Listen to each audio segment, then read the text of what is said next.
வணக்கம் நண்பர்களே, நான் உங்கள் கிரிதர். விவோல இருந்து ஒரு புதிய mobile phone Vivo S1.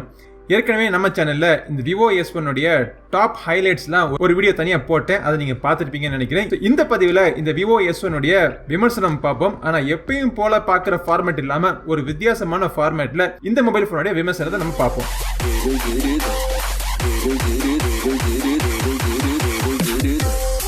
Vivo S1 mobile ஃபோனுடைய விமர்சனத்தை பார்க்கறதுக்கு முன்னாடி பாக்ஸை திறந்து பாக்ஸுக்குள்ள என்னென்ன இருக்கு அப்படிங்கிறத பார்ப்போம். வெளியே இருக்கிற இந்த பெரிய பாக்ஸ் வந்து ரிவ்யூ யூனிட் வர்றதுக்காக ஒரு பாக்ஸ் பேக்கேஜிங் கொடுத்துருக்காங்க. நீங்க வாங்குறப்போ உள்ளுக்குள்ள இருக்கிற இந்த சின்ன பாக்ஸ் தான் இருக்கும். இப்போ இந்த பாக்ஸுக்குள்ள என்னென்ன இருக்குன்னு சொல்லிட்டு நீங்க பாத்துக்கங்க.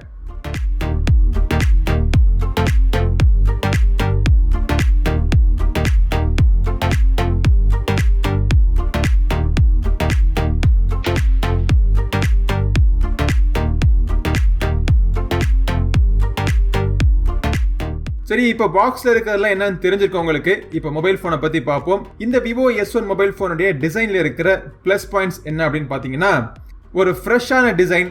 அந்த கலர்ஸ் அவங்க கொடுத்துருக்க இரண்டு ஆப்ஷனுமே ரொம்பவே அருமையா இருக்கு. அதுவும் என்கிட்ட இருக்கிற இந்த ஸ்கை ப்ளூ கலர் பார்க்கறதுக்கு ரொம்ப எதமான ஒரு கலரா இருக்கு. பேக் பேனல் பாத்தீங்கன்னா பிளாட்டான மொபைல் போன் இருக்கிறதுனால ஒரு பிளாட்டான டிசைன். டெஸ்க்ல வச்சு யூஸ் பண்ணீங்க அப்படின்னா எந்த விதமான வாபிளிங்கும் இருக்காது. 4500 mAh பேட்டரி இந்த மொபைல் போன்ல இருந்தாலும் ரொம்ப லைட் வெயிட்டா இருக்கு. இதற்கு காரணம் இதனுடைய plastic body.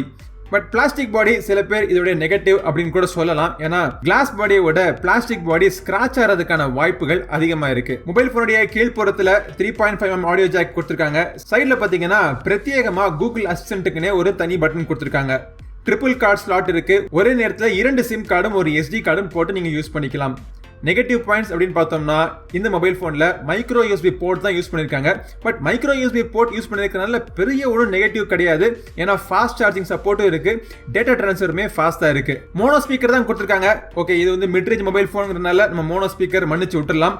But notification LED light இல்ல. ஆனா டிஸ்பிளேல பாத்தீங்கன்னா ஆல்வேஸ் ஆன் டிஸ்பிளே கொடுத்திருக்கறனால நீங்க என்ன நோட்டிபிகேஷன் பார்க்கணுமோ அது உங்க டிஸ்பிளேலயே தெரிஞ்சிடும். அடுத்ததாக டிஸ்பிளே பத்தி பார்ப்போம். பிளஸ் அண்ட் மைனஸ் பாயிண்ட்ஸ் என்ன இருக்குங்கிறத பார்ப்போம். முதல்ல பிளஸ் பாயிண்ட், டிஸ்பிளேல சூப்பர் AMOLED டிஸ்பிளே கொடுத்திருக்காங்க. அதுவும் full HD resolution.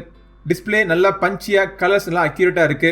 Contrast levels அருமையா இருக்கு. இந்த மொபைல் போன்ல in display fingerprint sensor கொடுத்திருக்காங்க. ரொம்ப ஃபாஸ்டா இருக்கு. இன் டிஸ்பிளே ஃபிங்கர் பிரிண்ட் சென்சரும் ஃபேஸ் அன்லாக்கும் சேர்ந்து ஹைபிரிட் அன்லாக்கிங் சிஸ்டம் யூஸ் பண்ணிருக்காங்க. அது ரியல் பிராக்டிகல் லைஃப்ல மொபைல் போனை அன்லாக் பண்றது ரொம்ப ஃபாஸ்டா இருக்கு, ரிலையபிளா இருக்கு. ஏற்கனவே சொன்ன மாதிரி ஆல்வேஸ் ஆன் டிஸ்பிளே இருக்கு. உங்க மொபைல் போன்ல இருக்கிற நோட்டிபிகேஷனா இருக்கட்டும், நீங்க சார்ஜ் பண்றது எவ்வளவு இருக்குன்னு தெரிஞ்சுக்கிறதா இருக்கட்டும், எப்பவுமே உங்க டிஸ்பிளேல தெரிஞ்சுக்கிட்டே இருக்கும். நெகட்டிவ் பாயிண்ட் அப்படின்னு என்ன இருக்கு பாத்தீங்கன்னா, டிஸ்பிளே பொறுத்த மட்டும் எனக்கு நாட்ச் பிடிக்காது. ஸோ நாட்ச் இருக்குது எனக்கு நெகட்டிவ் பாயிண்டா தான் தெரியுது. சில பேர் நாட்ச் வேணும்னு சொல்லிட்டு விரும்பி வாங்குறவங்க இருப்பாங்க. அவங்களுக்கு நாட்ச் பெரிய பிரச்சனையா தெரியாது. அடுத்தபடியா நம்ம கேமராவுக்கு போவோம். கேமரால இருக்கிற பிளஸ் அண்ட் மைனஸ் பாயிண்ட்ஸ் என்னங்கிறத பார்ப்போம். பிளஸ் பாயிண்ட் என்னன்னு பாத்தீங்க அப்படின்னா, 32 மெகா பிக்சல் ஃப்ரண்ட் கேமரா அருமையா இருக்கு. ரொம்ப ரொம்ப கிளாரிட்டியா இருக்கு. இன்ஃபேக்ட் ஓவர் கிளாரிட்டியா இருக்கு. முகத்துல இருக்கிற ஒவ்வொரு முடியும் துல்லியமா ரொம்ப கிளியரா காமிக்குது. அதே மாதிரி இந்த ஃப்ரண்ட் கேமரால இருந்து எடுக்கிற இந்த போர்ட்ரேட் ஷாட்ஸுமே ரொம்பவே நல்லா இருக்கு. அந்த போர்ட்ரேட் ஷாட்டுக்கு ஸ்டுடியோ லைட் ஆப்ஷன்ஸ் எல்லாம் கொடுத்திருக்கறனால பல விதமா வித்தியாசமான போர்ட்ரேட் ஷாட்ஸ் நீங்க எடுத்துக்கலாம். சோ ஃப்ரண்ட் கேமராக்கு ஒரு பெரிய தம்ஸ் அப். கேமரா UIல நிறைய ஃபன் ஃபீச்சர்ஸ் கொடுத்திருக்காங்க. இந்த ஷார்ட் வீடியோங்கிறது ஒரு ஆப்ஷன் இருக்கு. ரொம்பவே இன்ட்ரெஸ்டிங்கா இருக்கு. சோஷியல் மீடியால ஷேர் பண்றதுக்கு ரொம்பவே இன்ட்ரெஸ்டிங்கான ஒரு ஃபீச்சரா இருக்கும். பின்புறத்துல ட்ரிபிள் கேமரா செட்டப் கொடுத்திருக்காங்க. மெயின் கேமரா தவிர வைட் ஆங்கிளுக்கு ஒரு லென்ஸும் டெப்த் சென்சிங்காக ஒரு 2 மெகா பிக்சல் லென்ஸும் கொடுத்திருக்காங்க. நெகட்டிவ் பாயிண்ட்ஸ் என்ன அப்படின்னு பாத்தீங்கன்னா, இந்த வைட் ஆங்கிள் இருந்து வர போட்டோஸ் ரொம்ப ஷார்ப்பா இல்ல, எட்ஜ் எல்லாம் சாஃப்டா இருக்கு. மெயின் கேமரால இருந்து எடுக்கக்கூடிய போட்டோஸும் பல லைட்டிங் கண்டிஷன்ஸ்ல நல்லா இருக்கு. ஆனா இவங்க வந்து ஓவர் ப்ராசஸிங் பண்றதுனால சேச்சுரேஷன் சில சமயம் அதிகமா இருக்கு. ஆக இவங்க ப்ராசஸிங்ல கொஞ்சம் சரி பண்ண வேண்டிய விஷயங்கள்லாம் இருக்கு. அடுத்தபடியா ஹார்ட்வேர்ல இருக்கிற பிளஸ் அண்ட் மைனஸ் பாயிண்ட்ஸ் பார்ப்போம். பிளஸ் பாயிண்ட்ஸ் என்னன்னு பாத்தீங்கன்னா, 12 நானோமீட்டர் டெக்னாலஜி கொண்ட ஒரு புதிய ப்ராசஸர் ஹீலியோ P65 இதுல யூஸ் பண்ணிருக்காங்க. இது வந்து ஸ்னாப்டிராகனுடைய 660 இல்லாட்டி 665க்கு ஈக்குவலன்டான ஒரு ப்ராசஸர். என்னடா மீடியாடெக் ப்ராசஸரை பிளஸ் பாயிண்ட்ல சொல்றேன்னு பாக்குறீங்களா? இந்த ப்ராசஸர் ரியல் லைஃப்ல யூஸ் பண்றப்போ எந்த விதமான ஹீட்டிங் பிரச்சனையும் கிடையாது. கிராபிக்ஸ் குவாலிட்டி நல்லா இருக்கு.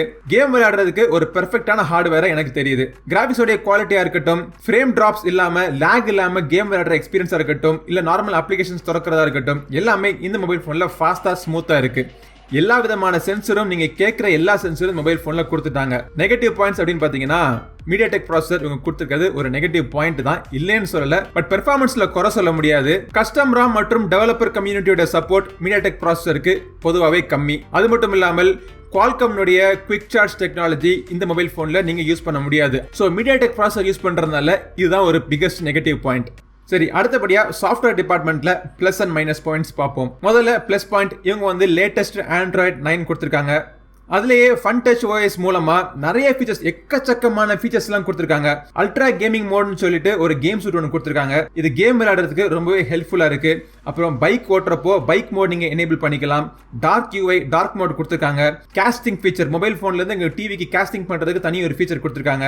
இந்த மாதிரி எக்கச்சக்கமான ஃபீச்சர்ஸ் இருந்தாலும் நெகட்டிவ் பாயிண்ட்ஸ் வர்றப்போ இந்த fun touch OS user experience சுமாரா தான் இருக்கும். அந்த கண்ட்ரோல் சென்டர் கீழ இருந்து வர்றது, இந்த மாதிரி பல ஃபீச்சர்ஸ் யூஸ் பண்றதுக்கு கன்ஃபியூசிங்காவே இருக்கும். பட் அதெல்லாம் விட இந்த மொபைல் போன்ல எக்கச்சக்கமான ப்ளோட்வேர், மொபைல் போனை ஆன் பண்ணி பாத்தீங்க அப்படின்னா எக்கச்சக்கமான தேவையில்லாத சாஃப்ட்வேர் நிறைய இன்ஸ்டால் பண்ணி கொடுத்திருக்காங்க.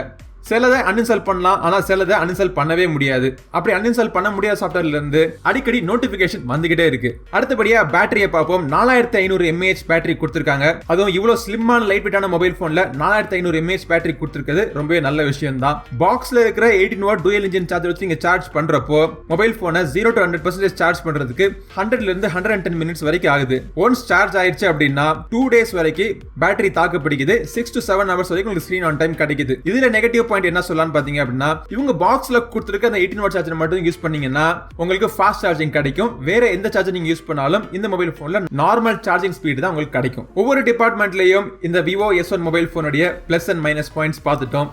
எந்த பிளஸ் பாயிண்ட்ஸ் உங்களுக்கு முக்கியம், எந்த மைனஸ் பாயிண்ட்ஸ் உங்களுக்கு முக்கியம் இல்ல அப்படின்னு முடிவு பண்ண வேண்டியது நீங்க. இந்த மொபைல் போன் Vivo S1 வாங்கலாமா வேணாமான்னு சொல்லிட்டு ஒரு தெளிவான தீர்வான முடிவு எடுக்கிறதுக்கு இந்த வீடியோ உங்களுக்கு ஹெல்ப்ஃபுல்லா இருந்திருக்கும் நினைக்கிறேன். இந்த மொபைல் போனுடைய விலை விவரங்கள் டிஸ்கிரிப்ஷன்ல இருக்கு, கிளிக் பண்ணி பாத்துக்கங்க.